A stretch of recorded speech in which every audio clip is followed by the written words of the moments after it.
വീണ്ടും വരുന്ന യേശു ക്രിസ്തുവിന്റെ നാമത്തിൽ എല്ലാവർക്കും സ്നേഹവന്ദനം. പ്രിയമുള്ളവരെ, ദൈവത്തിന്റെ വചനം പ്രസംഗിക്കുവാനും കർത്താവിന് വേണ്ടി ജീവിക്കുവാനും വിളിക്കപ്പെട്ട, തെരഞ്ഞെടുക്കപ്പെട്ട ദൈവമക്കളാണ് നമ്മൾ ഓരോരുത്തരും. നമ്മൾ കർത്താവിന് വേണ്ടി ജീവിക്കുവാനാണ് നമ്മുടെ ജീവിതങ്ങളും സാഹചര്യങ്ങളെല്ലാം മാറ്റിവെച്ചാണ് കർത്താവിന് വേണ്ടി ഇറങ്ങിത്തിരിക്കുന്നത്. പ്രതിസന്ധികളും പ്രശ്നങ്ങളും ജീവിതത്തിൽ വരും. നമുക്ക് അപ്പസ്തോലന്മാരെ കണ്ടാൽ ബെന്യാമീൻ ഗോത്രക്കാരനായ പൗലോസ് എന്ന മനുഷ്യൻ ദൈവസഭയെ പീഡിപ്പിച്ച് കടന്നുപോയവനായിരുന്നു. ഇന്ന് നമുക്ക് നോക്കുമ്പോൾ അനേകർ ദൈവസഭയെ പീഡിപ്പിക്കുന്നതും ദൈവസഭയ്ക്കെതിരായി പ്രവർത്തിക്കുന്നതൊക്കെ നമുക്ക് കാണാൻ കഴിയുന്നു. ഇപ്പോഴാണെങ്കിൽ ഛത്തീസ്ഗഡിൽ 2 സിസ്റ്റർമാരെ തടവറയിലാക്കുവാൻ ഇടവന്നു. അതിന് ലോകത്തിൽ ആരെല്ലാം അതിന് സപ്പോർട്ട് ചെയ്തോ ചെയ്തില്ലയോ എന്നല്ല, ഇവിടെ തിരുവെഴുത്ത് നമുക്ക് പരിശോധിക്കുമ്പോൾ നമുക്ക് മനസ്സിലാകുന്ന ഒരു കാര്യമുണ്ട്.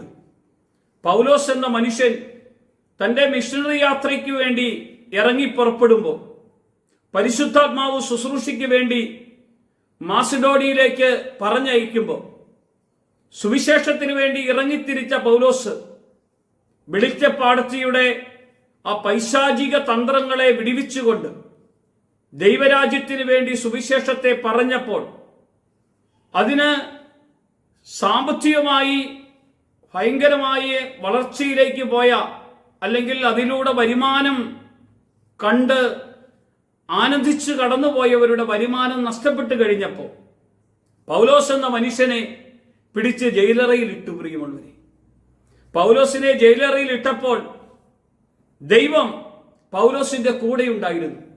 ഇന്ന് നമ്മളോർക്കും നമ്മുടെ സുവിശേഷകരെ, സിസ്റ്റർമാരെ, ആത്മായരെ, പാസ്റ്റർമാരെ, ശുശ്രൂഷകരെ എല്ലാം പിടിച്ച് തടവറയിലിട്ടാൽ നമ്മളെ കാക്കുന്ന ഒരു ദൈവം നമ്മുടെ കൂടെയുണ്ടെന്നേ. തിരുവെഴുത്ത് നമ്മളെ ഇങ്ങനെയാണ് പറയുന്നത്: ഞാൻ നിന്റെ പക്ഷത്തെങ്കിൽ ആരാണ് നിനക്ക് എതിര് നിൽക്കുക? പൗലോസിനെ പിടിച്ച് തടവറയിലിട്ടത് എങ്ങനെയാണെന്ന് അറിയാമോ? തിരുവെഴുത്ത് ഇങ്ങനെയാ പറയുന്നത്: 2 കാലുകളും 2 കൈകളും ബന്ധിക്കപ്പെട്ടിട്ടാണ് ആ തടവറയുടെ അകത്തിട്ടത്. എന്നാൽ ആ തടവറയുടെ അകത്ത് നിന്നുകൊണ്ട് അവർ മറ്റൊന്നും ചെയ്തില്ല. ഞങ്ങളെ രക്ഷിക്കണമേ, ഞങ്ങളെ രക്ഷിക്കണമേ, കാക്കണമേ എന്നൊന്നും അല്ല പ്രാർത്ഥിച്ചത്. ദൈവത്തെ സ്തുതിച്ച് ആരാധിച്ചു, ദൈവത്തിന് മഹത്വപ്പെടുത്തി. അവരുടെ ശബ്ദം തടവറയ്ക്കകത്ത് മുഴങ്ങി കേട്ടുകൊണ്ടിരുന്നുവെന്ന തിരുവെഴുത്ത് പറയുന്നത്. ഈ ശബ്ദം കേട്ടുകൊണ്ടിരിക്കുമ്പോഴാണ് പെട്ടെന്ന് സ്വർഗത്തിൽ നിന്നൊരു ശബ്ദമുണ്ടാകുകയും തടവറയുടെ വാതിലുകൾ തുറക്കപ്പെടുകയും അതിന്റെ അടിസ്ഥാനങ്ങൾ കുലുക്കപ്പെടുകയും ചെയ്യുന്നത്. പ്രിയമുള്ളവരെ, വിടുവിക്കാൻ കഴിയുന്ന ഒരു കർത്താവ് നമ്മുടെ കൂടെയുണ്ടെന്ന് തിരിച്ചറിഞ്ഞ കർത്താവിന് വേണ്ടി ഇറങ്ങിത്തിരിക്കുന്നത്. നാളുകളിൽ കർത്താവിന് വേണ്ടി പീഡനങ്ങളും സഹനങ്ങളും നിന്ദനങ്ങളും പരിഹാസങ്ങളും ഏൽക്കുമ്പോൾ സന്തോഷത്തോടെ സഹിക്കുവാനും അത് ക്ഷമിക്കുവാനും പൊറുക്കുവാനുമുള്ള വലിയൊരു കൃപയാ ദൈവം തന്നത്. ദൈവത്തിന്റെ ആത്മാവാണ് മിഷണറിമാരുടെ കൂടെ, സുവിശേഷകരുടെ കൂടെയുള്ളത്. നിങ്ങൾ ഓർക്കണം, ഗ്രഹാം ഷേൽസിനെയും ആ കുടുംബത്തെ, ആ കുഞ്ഞുങ്ങളെ ചുട്ടുകരിച്ചപ്പോൾ ആ ഗ്രഹാം ഷേൽസിന്റെ ഭാര്യ അവർക്ക് മാപ്പ് കൊടുത്തത് കാണാൻ കഴിയുന്നു. ലോകത്തിൽ ആരാ ചെയ്യുന്നത്? യേശുക്രിസ്തുവിന്റെ വചനം ആരുടെയൊക്കെ ഹൃദയത്തിന്റെ അകത്തുണ്ടോ? കാൽവരി ക്രൂശിൽ നമുക്ക് വേണ്ടി പിടഞ്ഞപ്പോൾ യേശു പറഞ്ഞത്, അവനെ അടിച്ചവരെയും നിന്ദിച്ചവരെയും പരിഹസിച്ചവരെയും തള്ളിക്കളഞ്ഞവരെയും നോക്കിക്കൊണ്ട്, പിതാവേ, ഇവർ ചെയ്തത് ഇന്നതെന്ന് ഇവർ അറിയുന്നില്ല എന്ന് പറഞ്ഞ വചനമാ ഹൃദയത്തിന്റെ അകത്തിരിക്കുന്നത്. അന്നേരം നമ്മൾ പറയും, ചിലർ പറയും അത് യേശുവല്ലേ, ദൈവമല്ലേ എന്ന്. എന്നാൽ പ്രിയമുള്ളവരെ, അപ്പസ്തോല പ്രവർത്തനത്തില് 8-ാം അധ്യായത്തില് സെഫാനോസ് എന്ന മനുഷ്യന്റെ ഉള്ളിൽ, 7-ാം അധ്യായത്തിൽ സെഫാനോസ് എന്ന മനുഷ്യൻ സുവിശേഷം അറിയിച്ചപ്പോൾ ഈ സുവിശേഷം കേട്ടിരുന്ന മനുഷ്യർ ആ സെഫാനോസിനെ കല്ലെറിയുവാൻ ഇടവന്നു. കല്ലെറിഞ്ഞു കൊന്നു. അവൻ പറയുന്നൊരു വചനഭാഗം ഇങ്ങനെയാണ്: പിതാവേ, ഇവിടെ മേൽ ഈ പാപം ചുമത്തരുതേ എന്ന്. പ്രിയമുള്ളവരെ, കാൽവരി ക്രൂശിൽ നമുക്ക് വേണ്ടി പിടഞ്ഞൊരു യേശുവില്ലേ? നമുക്ക് വേണ്ടി സഹിച്ചൊരു യേശുവില്ലേ? നമുക്ക് വേണ്ടി പൊറുത്തൊരു യേശുവില്ലേ? അവനെ കണ്ടുകൊണ്ടല്ലേ നമ്മൾ ഇറങ്ങിത്തിരിച്ചത്? മറ്റാരെയും കണ്ടുകൊണ്ടാണോ നമ്മൾ ഇറങ്ങിത്തിരിച്ചത്? വിശ്വാസത്തിന്റെ നാഥനും പൂർത്തി വരുത്തിയവനുമായ യേശുവിനെ കണ്ട ഇറങ്ങിത്തിരിച്ചത്. അനേകം മിഷണറിമാർ അടികൾ ഏൽക്കുമ്പോൾ ആ ക്രൂശിലെ പാടുകളെയും ആ മുറിവിനെയും ആ നിന്ദനത്തെയും പരിഹാസത്തെയും അത് വഹിച്ച യേശുവിനെ കണ്ടുകൊണ്ടാ അവർ യേശുവിന്റെ കൂടെ ജീവിക്കുന്നത്. അവരൊരു കേസ് കൊടുക്കാൻ പോകുന്നില്ല, അവരൊരു പരാതി പറയാൻ പോകുന്നില്ല, അവർ മറ്റുള്ളവരോട് ഒരു പരിഭവം പറയാൻ പോകുന്നില്ല, അവർക്കെതിരെ ഒന്നും പറയുന്നില്ല. ഇതെല്ലാം സന്തോഷത്തോടെ സഹിക്കുകയും ക്ഷമിക്കുകയും ചെയ്യുന്ന ഒരു കർത്താവ് കൂടെയുണ്ട്. അടിക്കുമ്പോൾ പരിഹാസങ്ങളും നിന്ദനങ്ങളും ഏൽക്കുമ്പോൾ ഭാഗ്യം ലഭിച്ചവരാണെന്ന അപ്പസ്തോലന്മാര് പറയാൻ ഇടവന്നത്. ഞങ്ങൾക്ക് അപമാനമേൽക്കുവാൻ ഭാഗ്യം ലഭിച്ചു. ഇതൊരു കൃപയാ പ്രിയമുള്ളവരെ.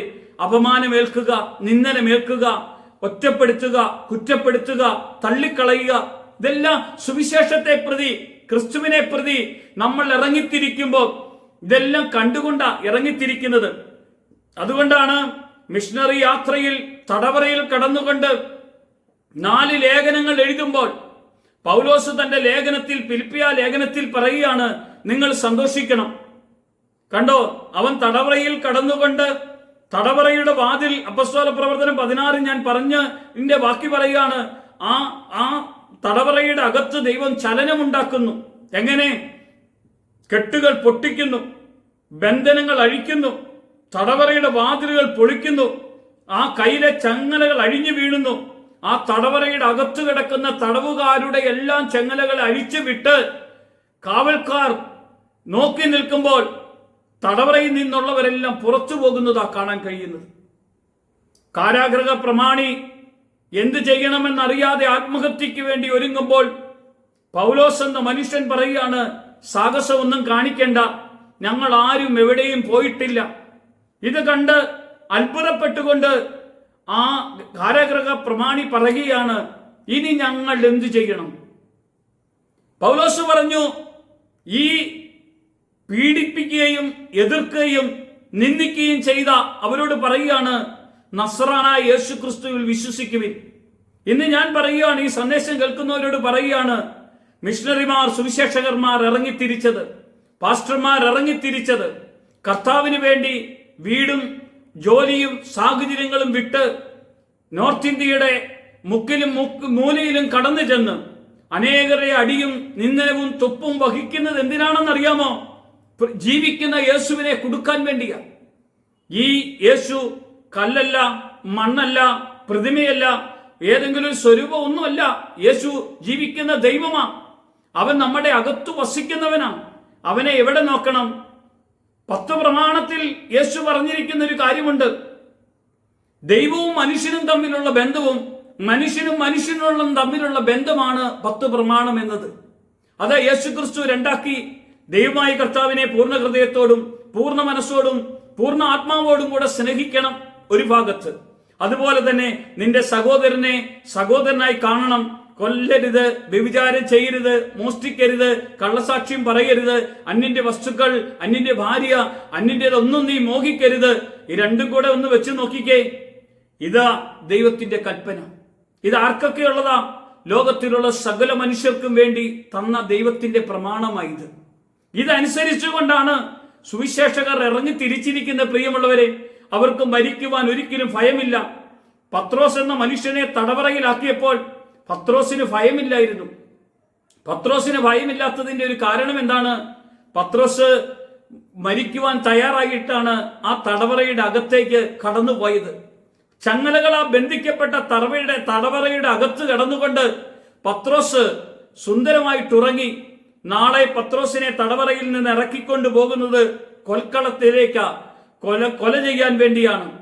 പത്രോസ് സന്തോഷവനാണ് ക്രിസ്തുവിന് വേണ്ടി മരിക്കാൻ, ക്രിസ്തുവിന് വേണ്ടി ജീവിക്കാൻ, ക്രിസ്തുവിന് വേണ്ടി പോകാൻ. പ്രിയമുള്ളവരെ, ക്രിസ്ത്യാനികളെ പീഡിപ്പിക്കുവാനും ക്രിസ്ത്യാനികളെ ഇല്ലായ്മ ചെയ്യുവാനോ ലോകത്തിൽ ആർക്കും കഴിയില്ല. കാരണം ക്രിസ്തുവാണ് അവിടെ അകത്ത് വസിക്കുന്നത്. ക്രിസ്തു മരിച്ചിട്ടില്ല. ക്രിസ്തു ഇന്നും ജീവിക്കുന്നത് കൊണ്ടാണ് ക്രിസ്ത്യാനികൾ ഇന്ന് കർത്താവിന്റെ കൂടെ ജീവനുള്ളവരായി മുന്നോട്ട് പോകുന്നത്. മരിച്ച അല്ലെങ്കിൽ ജീവനില്ലാത്ത ഒരു ദൈവത്തെ അല്ല വിളിക്കുന്നത്. അത്ഭുതം ചെയ്യുന്ന, അടയാളം പ്രവർത്തിക്കുന്ന, വീര്യപ്രവൃത്തി നടത്തുന്ന, മരിച്ചവനെ എഴുന്നേൽപ്പിച്ച കുഷ്ഠരോഗിക്ക് ശുദ്ധി വരുത്തിയ, രോഗത്തിന് സൗഖ്യവും വിടുതലും വരുത്തിയ, 4 ദിവസമായി മരിച്ച് മണ്ണടിക്കുഴിയിൽ കിടന്ന ലാസർ എന്ന മനുഷ്യന്റെ അടുക്കൽ ചെന്ന് പുറത്തു വരാൻ പറഞ്ഞപ്പോൾ പുറത്തു വന്നൊരു ദൈവമായി യേശു. ആ യേശുവിനെ രക്ഷിതാവും നാഥനുമായി സ്വീകരിച്ച് മുന്നോട്ട് പോകാൻ കഴിയുമോ?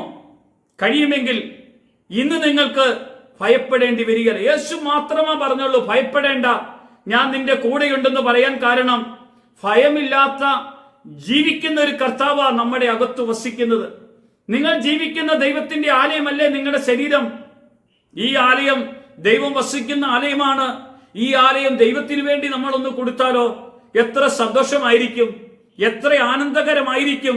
മണിപ്പൂരിൽ ഇതുപോലെ ദൈവസഭയെ ഉപദ്രവിക്കുവാനും ദൈവത്തിന് വിശ്വസിക്കുന്ന, യേശുക്രിസ്തുവിൽ വിശ്വസിക്കുന്നവരെ കൊല്ലുവാനും ചെയ്യുമ്പോൾ ഗുജറാത്തിൽ നടന്നില്ലേ? ഈ വലിയ ഈ പ്രശ്നങ്ങളിലെ മധ്യേ നിന്നുകൊണ്ട് ക്രിസ്ത്യാനികൾ എന്താ കുറഞ്ഞു പോകുന്നുണ്ടോ? ക്രിസ്ത്യാനികളെ, ക്രിസ്തുവിൽ ജീവിക്കുന്നവരെ ആർക്കും ഒന്നും ചെയ്യാൻ കഴിയില്ല പ്രിയമുള്ളവരെ. അവർ ഊർജമുണ്ട്, ബലമുണ്ട്. കാരണം വചനം ഇങ്ങനെ പറയാ, എന്നെ ശക്തനാക്കുന്നവൻ മുഖാന്തരം ഞാൻ സകലത്തിനും മതിയായവനാണ്. നമ്മെ ശക്തിപ്പെടുത്തുന്നത് ആരാണ്? ഭൂമിയിലുള്ള ഒരു ശക്തിയല്ല നമുക്ക് കിട്ടുന്നത്. നമുക്ക് കിട്ടുന്ന ശക്തി സ്വർഗത്തിൽ നിന്നാ കിട്ടുന്നത്.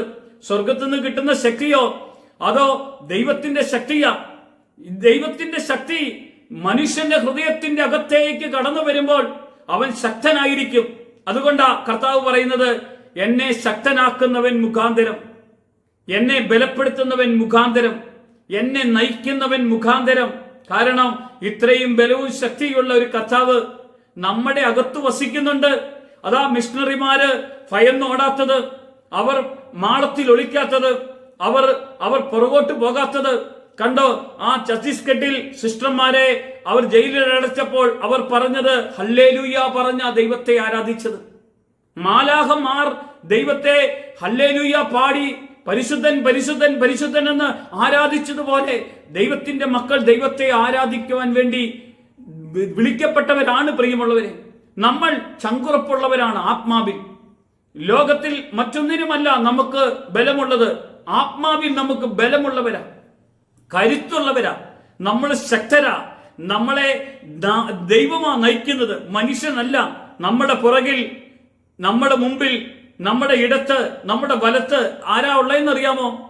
യെശയ്യാ പുസ്തകം 30:20 പറയുകയാണ്, കഷ്ടത്തിന്റെ അപ്പവും ക്ലേശത്തിന്റെ ജലം തന്നാലും നിന്റെ ഗുരു നിന്നിൽ നിന്ന് മറഞ്ഞിരിക്കുകയില്ല. നിന്റെ നയനം നിന്റെ ഗുരുവിനെ ദർശിക്കും.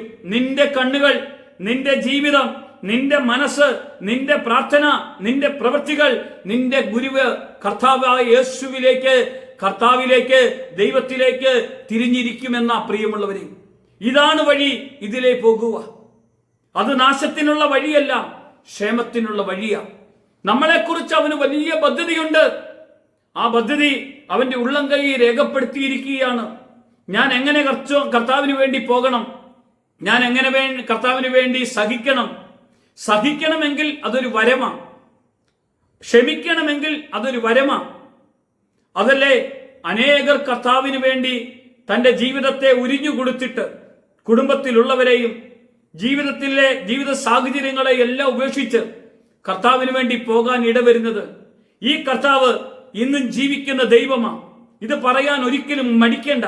ആരുടെ മുമ്പിൽ പറയാനും മടിക്കേണ്ട, ആരുടെ മുന്നിൽ നിന്ന് പറയാനും മടിക്കേണ്ട. ഇത് ഒരു മതപരിവർത്തനമല്ല പ്രിയമുള്ളവരെ. യേശു ഒരു മതത്തിന്റെ ദൈവമല്ല. ആദ്യം മനസ്സിലാക്കണം, യേശു ആരാണ്? യേശു ദൈവമാണ്. യേശു എന്തിനാ വന്നത്? കാണാതെ പോയ മനുഷ്യനെ കണ്ടെത്തി രക്ഷിപ്പാനല്ലോ മനുഷ്യപുത്രൻ വന്നത്. നമ്മൾ കർത്താവിനെ കാണാതിരിക്കുന്നത് കൊണ്ട് നമ്മളെ കർത്താവിലേക്ക് കാണിച്ചു തരാൻ വേണ്ടി വന്നവനാ യേശു കർത്താവ്. യേശു പറയാ, എന്നെ കാണുന്നവൻ പിതാവിനെ കാണുന്നു, ഞാനും പിതാവും ഒന്നായിരിക്കുന്നത് പോലെ നിങ്ങൾ എന്നിൽ ഒന്നാകേണ്ടതിനാണ് ഞാൻ ഇത് നിങ്ങളോട് പറയുന്നതെന്ന് യേശു പറയുക. ഈ വചന സന്ദേശം നിങ്ങളുടെ ഹൃദയത്തിൽ ഇന്ന് വെളിപ്പെടണം പ്രിയമുള്ളവരെ. ചുമ്മാ ഒന്നുമല്ല. യേശുവിന്റെ നാമം പറഞ്ഞ് മിഷണറിമാർ, ശുശ്രൂഷകർ, പാസ്റ്റർമാർ രാപ്പകലില്ലാതെ കർത്താവിന് വേണ്ടി ജീവിക്കുന്നത്. അടികിട്ടിയാലും അവർ കർത്താവിനെ മഹത്വപ്പെടുത്തും. യേശുവിന്റെ വചനം എന്താണെന്ന് അറിയാമോ? നിന്റെ ഒരു കവിളത്തടിച്ചാൽ മറുകരണം കൂടി കാണിച്ചു കൊടുക്കാനാ കർത്താവ് പറഞ്ഞത്. തിരിച്ചടിക്കാനല്ല പറഞ്ഞത്, കേസ് കൊടുക്കാനല്ല പറഞ്ഞത്, വാദിക്കാനല്ല പറഞ്ഞത്. സ്വർഗത്തിലെ കർത്താവിന്റെ നാമത്തിൽ ഒന്ന് വിളിച്ചു പ്രാർത്ഥിക്കാനാ പറഞ്ഞത്. തടവറയിൽ നിന്ന് പത്രോസിനെ പുറത്തു കൊണ്ടുവന്ന് ആ തടവറയുടെ 1-ാം വാതിലും 2-ാം വാതിലും ആ നഗരത്തിന്റെ ആ വലിയ ഇരുമ്പ് വാതിൽ വരെയും തുറന്നു കൊടുക്കാൻ കഴിയുന്ന ഒരു കർത്താവ് കൂടെയുണ്ടെങ്കിൽ അതിന് പിന്നിലുണ്ട് പ്രാർത്ഥിക്കുന്ന ഒരു സഭയുണ്ട്. ഇന്ന് ആരെല്ലാം തടവറയിൽ കഴിയുന്നുണ്ടോ, പ്രാർത്ഥിക്കുന്ന ഒരു കൂട്ടം പുറകിലുണ്ടെന്നേ, പ്രാർത്ഥിക്കുന്ന ഒരു ജനസമൂഹം പുറകിലുണ്ടെന്നേ, പ്രാർത്ഥിക്കുന്ന വിശ്വാസികൾ പുറകിലുണ്ടെന്നേ. ആർക്കും ഇത് തള്ളിക്കിടത്താൻ കഴിയാത്ത തീയ ലോകത്തിലേക്ക് ഇറങ്ങിയത് യേശു പറഞ്ഞത്, ഞാൻ ലോകത്തിൽ തീയിടാനാ വന്നത്. ഈ തീ പരിശുദ്ധാത്മാവിലൂടെയാ ആളിക്കത്തിക്കൊണ്ടിരിക്കുന്നത്. അത് ആദിമസഭയിൽ അപ്പസ്തോലന്മാരിൽ കത്തിയെങ്കിൽ 2000 വർഷങ്ങൾക്ക് മുമ്പ് അവിടുന്ന് കത്തിയ തീ ഇന്നും ജ്വലിച്ചുകൊണ്ടായിരിക്കുന്ന പ്രിയമുള്ളവരെ. ഇതാർക്കും കടത്താൻ കഴിയുന്നില്ല. അതുകൊണ്ടാ ബൈബിൾ ഇങ്ങനെ പറയുന്നത്, എന്നെ നോക്കിയവരെല്ലാം പ്രകാശിതരായി, അവരാരും ലജ്ജിച്ചു പോയിട്ടില്ല എന്ന്. കർത്താവിനെ നോക്കി ഇറങ്ങിക്കോ. കർത്താവിനെ മാത്രമേ നോക്കാവുള്ളൂ കേട്ടോ, വേറെ ആരെയും നോക്കരുത്. അവനെ നോക്കിയാൽ ലജ്ജിച്ചു പോകില്ല. വചനം പറയാണ്, വിശ്വാസത്തിന്റെ നാഥനും പൂർത്തി വരുത്തിയവനുമായ യേശുവിനെ നിങ്ങൾ ശ്രദ്ധിച്ചു നോക്കുക. എങ്ങനെ നോക്കണം? ശ്രദ്ധയോടെ നോക്കണം. ശ്രദ്ധയോടെ നോക്കി ഇറങ്ങിത്തിരിക്കുന്ന മിഷണറിമാർ, സുവിശേഷകർ, കർത്താവിന് വേണ്ടി ജീവിക്കുന്ന വിശ്വാസികൾ, ഓ ഹല്ലേലൂയ, അവർക്ക് എപ്പോഴും ദൈവത്തിന്റെ പ്രവൃത്തി അനുഭവിച്ചുകൊണ്ടാ കടന്നു പോകുന്നത്. ഇത് ഭയങ്കര അനുഗ്രഹം പ്രിയമുള്ളവരെ. അവർക്ക് വേണ്ടി നമ്മൾ ഈ വചനം കേൾക്കുന്ന നമ്മൾ എന്ത് ചെയ്യണം? ഈ വീട്ടിലിരുന്ന വചനം കേൾക്കുന്നെങ്കിൽ നമ്മൾ എന്ത് ചെയ്യണം? അവർക്ക് വേണ്ടി പ്രാർത്ഥിക്കണം. കർത്താവേ, പത്രോസിന് വേണ്ടി സഭ പ്രാർത്ഥിച്ച പോലെ ഞങ്ങൾ പ്രാർത്ഥിക്കുന്നു. ഇന്ന് സുവിശേഷകരെ ജയിലിൽ അടച്ചിട്ടുണ്ടെങ്കിൽ ആ ജയിലറയ്ക്കകത്തു നിന്ന് വിടുവിക്കാൻ കഴിയുന്ന എന്റെ കർത്താവിന്റെ ശക്തി ആ ജയിലറയുടെ അകത്തേക്ക് കടന്നു വരണമേ. അത്ഭുതം ചെയ്യണമേ, അടയാളം പ്രവർത്തിക്കണമേ, ദൈവപ്രവൃത്തി കൊണ്ട് നിറയ്ക്കണമേ. വിടുവിക്കാൻ കഴിയാവുന്ന മതിയായ ഒരു കർത്താവ് അങ്ങോട്ട് കടന്നു ചെല്ലണമേ. നമ്മുടെ പ്രാർത്ഥന കൂട്ടണം. പീഡനങ്ങൾ വരുമ്പോൾ, എതിർപ്പ് വരുമ്പോൾ സഭ ഉണർന്ന് പ്രാർത്ഥിക്കാൻ തുടങ്ങണം. ദൈവമക്കൾ ഉണർന്ന് ആരാധിക്കാൻ തുടങ്ങണം. കർത്താവിന് വേണ്ടി കർത്താവിന്റെ നാമത്തെ ഉയർത്താൻ തുടങ്ങിയാൽ ചങ്ങലകൾ വീഴുന്നത് കാണാൻ കഴിയും, കെട്ടുകൾ പൊട്ടി വീഴുന്നത് കാണാൻ കഴിയും, ദുഃഖഭാരങ്ങൾ മാറിപ്പോകുന്ന കാണാൻ കഴിയും. നമ്മൾ ആരും നിരാശപ്പെടേണ്ടി വരികയില്ല. കർത്താവിന്റെ വേലയ്ക്ക് വേണ്ടി മക്കളെ അയക്കുമ്പോൾ മാതാപിതാക്കൾ വീട്ടിൽ നിന്ന് ഉരുകണ്ട. പ്രാർത്ഥിച്ചാൽ മതി, ആരാധിച്ചാൽ മതി, കർത്താവിന് നന്ദി പറഞ്ഞാൽ മതി. കണ്ണം കൊല്ലുവാൻ കൊണ്ടുപോകുന്ന കുഞ്ഞാടിനെ പോലെയും രോമം കത്തിരിക്കുന്നവരുടെ മുമ്പിൽ നിൽക്കുന്ന ആട്ടിൻകുട്ടിയെ പോലെയാണ് ഒരു സുവിശേഷകർ ഇറങ്ങി തിരിച്ചിരിക്കുന്നത്. കൊല്ലുവാൻ കൊണ്ടുപോകുന്ന ആടിനൊന്നും ചിന്തിക്കാനില്ല, അവനെ കൊല്ലുവാനാ കൊണ്ടുപോകുന്നത്. ആ ഒരു ധൈര്യത്തോടു കൂടെ വേണം കർത്താവിന് വേണ്ടി ഇറങ്ങാൻ. ഞാൻ കർത്താവിന് വേണ്ടി മരിക്കാനാണ് ഇന്ന് ഇറങ്ങിത്തിരിക്കുന്നതെന്ന് ഹൃദയത്തിൽ പറഞ്ഞ് ആ വിളിയാലുള്ള ആശ ഇന്നതെന്ന് അറിയേണ്ടതിന് ഹല്ലേലൂയ. പൗലോസ് പറയാണ്, ആ വിളിയാലുള്ള ആശ ഇന്നതെന്ന് നിങ്ങൾ അറിയണം. അവന്റെ ശക്തിയുടെ അളവറ്റ വലിപ്പം ഇന്നതെന്ന് നിങ്ങൾ മനസ്സിലാക്കണം. എഫെസ്യ ലേഖനത്തിൽ പൗലോസ് പറയാണ്, ഈ ശക്തിയുണ്ട്, ഇതിന് അളവറ്റ വലിപ്പം, ഇതിന് അളവ് എത്രയാണെന്ന് നിർണയിക്കാൻ കഴിയില്ല. അത് സ്വർഗത്തിൻ്റെതാണ്, അത് ദൈവത്തിൻ്റെതാണ്, അത് ഭൂമിയിലുള്ള സകല മനുഷ്യർക്കും മതിയാകുന്നതിൽ അപ്പുറം തരാൻ കഴിയുന്ന ഒരു കർത്തൻ നമ്മുടെ അകത്ത് വസിക്കുന്നത് കൊണ്ട് ആ കർത്താവിന്റെ കൂടെ ഇന്ന് നമുക്ക് പോകാൻ കഴിയണം. അതുകൊണ്ട് മിഷണറിമാർക്ക് വേണ്ടി പ്രാർത്ഥിക്കണം, സുവിശേഷകർക്ക് വേണ്ടി പ്രാർത്ഥിക്കണം, കർത്താവിന് വേണ്ടി ഇറങ്ങിത്തിരിച്ചവർക്ക് വേണ്ടി പ്രാർത്ഥിക്കണം. അപ്പസ്തോല പ്രവർത്തനത്തിൽ 7-ാം അധ്യായത്തിൽ സ്തെഫാനോസിനെ കൊന്ന ശേഷം സഭ ചിതറിക്കപ്പെടുവാൻ ഇടവന്നു. ചിതറിക്കപ്പെട്ട ശേഷം സഭ എന്ത് ചെയ്തെന്നറിയാമോ? അവർ വിശ്വാസികൾ അവരുടെ കൂടാരത്തിൽ കയറി ഇരുന്നില്ല പ്രിയമുള്ളവരെ. അവർ ചെന്നു വീടാന്തരം കയറി യേശു ക്രിസ്തു രക്ഷിതാവും നാഥനുമാണെന്ന് പ്രസംഗിക്കാൻ തുടങ്ങി. കണ്ടോ, യേശു ക്രിസ്തുവിന് വേണ്ടി നമ്മൾ ഇറങ്ങിത്തിരിച്ചോ, ദൈവം തന്റെ വചനത്തെ ലോകത്തിൽ അറിയിക്കും.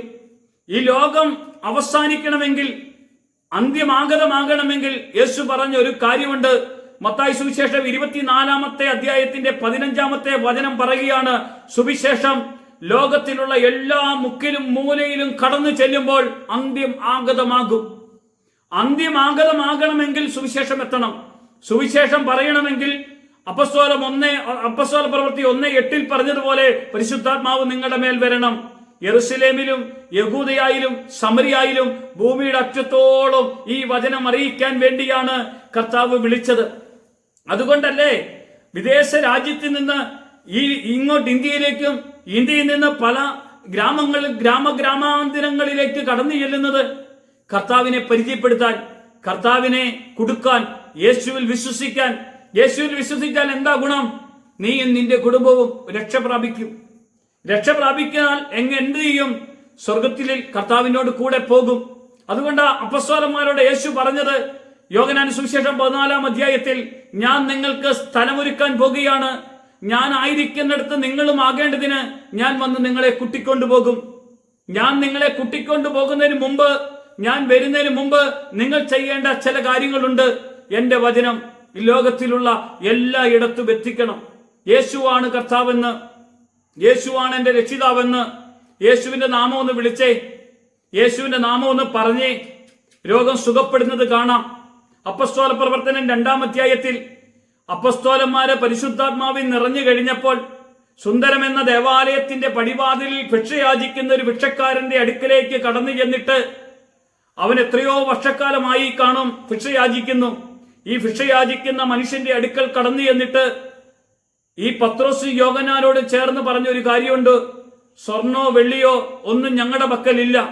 ആദ്യമായിട്ട് ഒരു ആരാധനാലയത്തിലേക്ക് കടന്നു വരുന്ന 2 വ്യക്തികളെ കണ്ടിട്ട് ഭിക്ഷക്കാരൻ എന്തെങ്കിലും കിട്ടുമെന്ന് വിചാരിച്ചിരുന്നതിന്റെ മധ്യയാണ് പത്രോസ് യോഹന്നാനോട് ചേർന്ന് ഇങ്ങനെ പറഞ്ഞത്, ഞങ്ങളുടെ പക്കലുള്ളത് നിങ്ങൾക്ക് തരാൻ പോവുക. എന്താ പക്കലുള്ളതെന്നറിയാമോ? നസറായ യേശു കർത്താവ്. പ്രിയമുള്ളവരെ, അമ്മയുടെ ഗർഭം മുതലേ മുടന്തനായി ഉള്ളവന് യേശുവിനെ കൊടുത്തപ്പോൾ അവന്റെ മുടന്ത് മാറി. ഇന്ന് മുടന്ത് മാറ്റാൻ കഴിയുന്നത് വേറെ ആർക്കുമല്ല,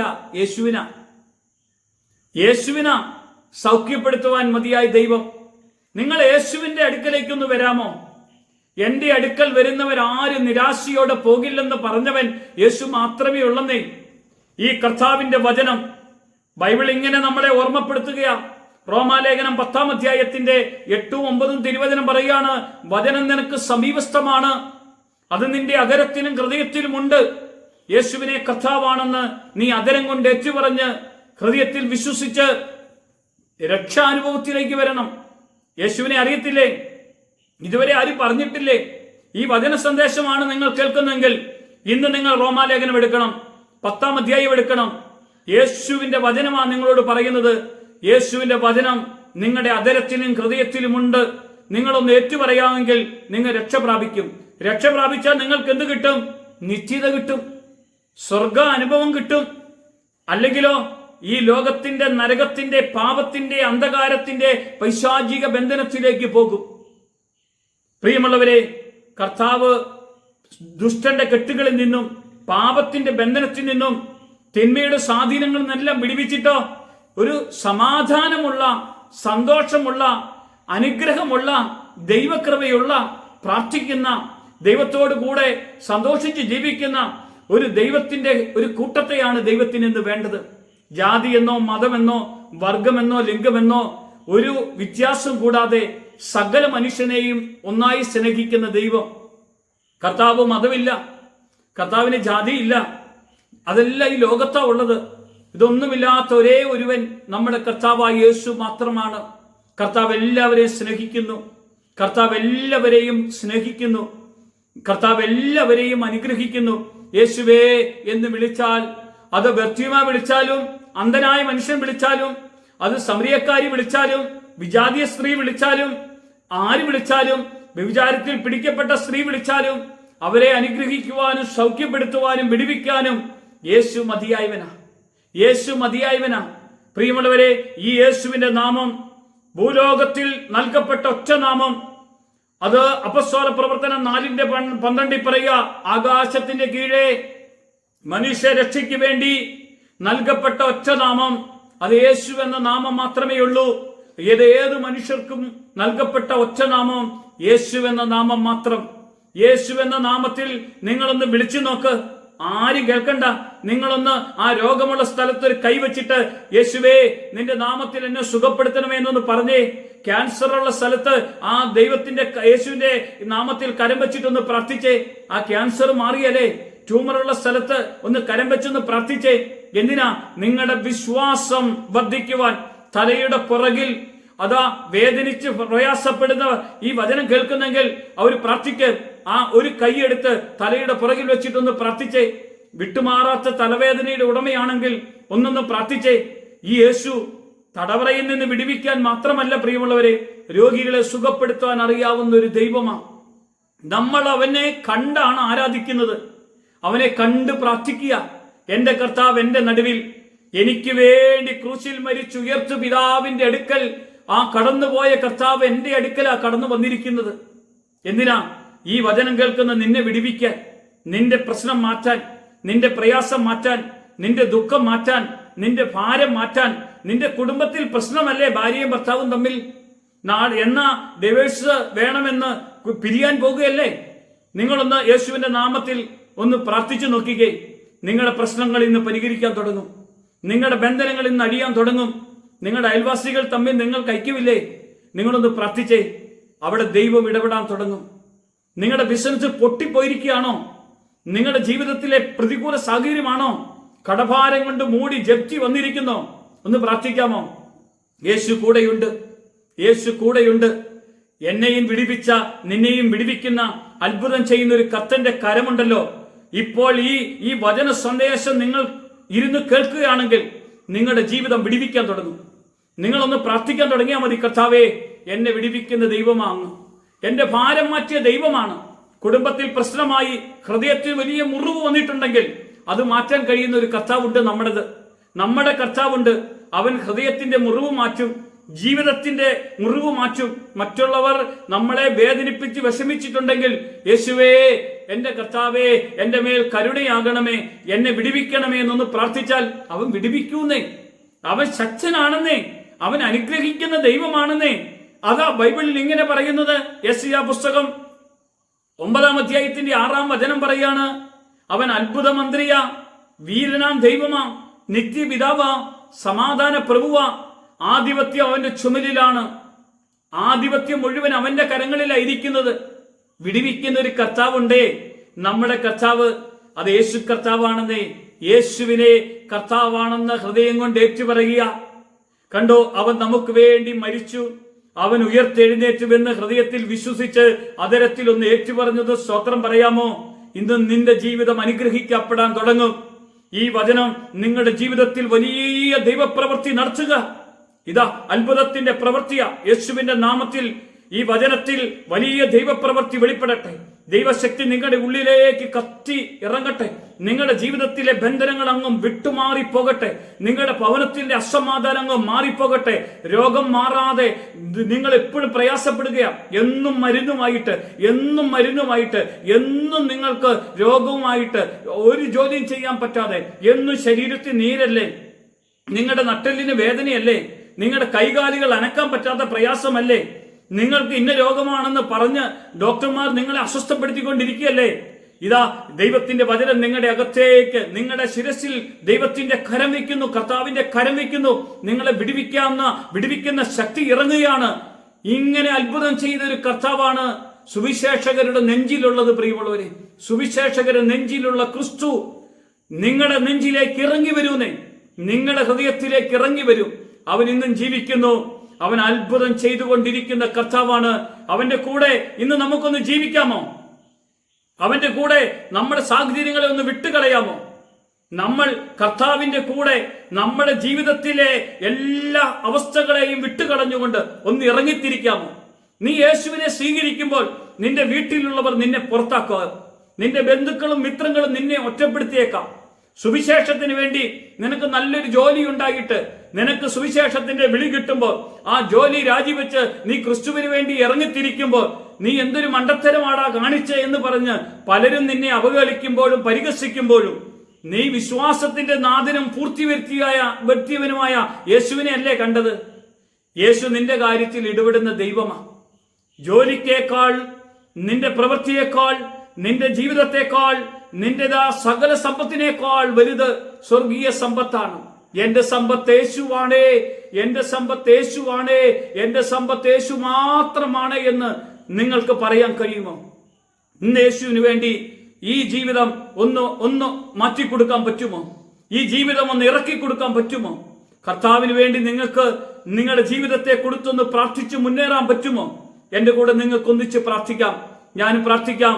നിങ്ങളുടെ ഏത് വിഷയമാണോ ആ വിഷയത്തിന്റെ നടുവിൽ കർത്താവ് ഇടപെടും. മിഷണറിമാര്, ജയിലിൽ കഴിയുന്നവര് എല്ലാവരും അവർക്ക് വേണ്ടിയാണ് നമ്മൾ പ്രാർത്ഥിക്കുന്നത്. എല്ലാ വിഷയത്തിനു വേണ്ടിയാണ് പ്രാർത്ഥിക്കുന്നത്. അവർ ജയിലിലാണെങ്കിൽ പലരും ജീവിതത്തിന്റെ തടവറയില, ബന്ധനത്തിന്റെ തടവറയില, പാപത്തിന്റെ തടവറയില, മയക്കുമരുന്നിന്റെ തടവറയില. നമുക്കിപ്പം പ്രാർത്ഥിക്കാം. ഒന്ന് കണ്ണുകൾ അടയ്ക്കാമോ? കർത്താവേ, സ്വർഗീയ അപ്പച്ച, നിന്റെ അഭിഷേകം ഇന്ന് ഈ വചനം കേട്ട ഇവരുടെ മധ്യത്തിലേക്ക് നീ ഇറങ്ങി വരണം. ഇവരുടെ ജീവിതത്തെ ഇന്ന് വിടിവിക്കണം. വലിയ ദൈവപ്രവൃത്തി അവരുടെ അകത്ത് ഇന്ന് ക്രിയ ചെയ്യണം. അത്ഭുതത്തിന്റെ രാജാവ് അവരുടെ ഉള്ളിലേക്ക് ഇറങ്ങി വരുന്നത് അവർ അനുഭവിക്കാൻ ഇടവരണം. കർത്താവെ, കണ്ണിന് കാഴ്ചക്കുറവുണ്ടെങ്കിൽ അത് കാഴ്ച കൊടുക്കാൻ കഴിയുന്ന കർത്താവ് ഇപ്പൊ കണ്ണുകളെ തൊടുന്ന ഒരു അനുഭവം കർത്താവ് കൊടുക്കുന്നതിനായി പ്രാർത്ഥിക്കുന്നു. നട്ടലിന് വലിയ പ്രയാസമായി കിടക്കയിലാണെങ്കിൽ നിന്റെ നട്ടലിനെ വിടിവിക്കുന്ന കർത്താവ് ഈ കിടക്കയിലേക്ക് കടന്നു വന്നിരിക്കുമ്പോൾ കർത്താവ്, നീ ഒന്ന് വിശ്വസിച്ചുകൊണ്ട് എന്ന് എഴുന്നേൽക്കാൻ ശ്രമിക്ക്. നിന്റെ നട്ടലിനും ബലം വരുന്നു, നിന്റെ ജീവിതത്തിന് ബലം വരുന്നു. കർത്താവെ, ഞങ്ങൾ പ്രാർത്ഥിക്കുന്നു. വലിയ ദൈവപ്രവൃത്തി കൊണ്ട് ഇന്ന് നിറയ്ക്കട്ടെ കർത്താവെ. വലിയ ദൈവപ്രവൃത്തി. മക്കളുടെ വിവാഹം നടക്കുന്നില്ലെന്ന് പ്രാർത്ഥിക്കുന്ന കുടുംബത്തിലേക്ക് വിവാഹത്തിന്റെ ആ ദൈവിക സന്ദേശവുമായിട്ട് കർത്താവ് കടന്നു വരികയാണ്. യോജിച്ച ജീവിത പങ്കാളിയെ കൊടുക്കുന്ന ഒരു ദൈവം. വേർപാടിന്റെ ദുഃഖം മൂലം ഹൃദയത്തിൽ ഭയങ്കര വേദനയുമായി കടന്നു പോകുന്നവരോട് കർത്താവ് പറയാണ്, മരിച്ചുയർച്ച യേശുവിനെ ഒന്ന് നോക്കാമോ? നിന്റെ വേർപാടിന്റെ വേദനയുടെ ദുഃഖം മാറും. യേശുവാണ് കൂടത്തിൽ കടന്നു വന്നിരിക്കുന്നത്. കർത്താവ് നിങ്ങളെല്ലാവരെയും അനുഗ്രഹിക്കട്ടെ. യേശുവിന്റെ നാമത്തിൽ തന്നെ. ആമേൻ, ആമേൻ.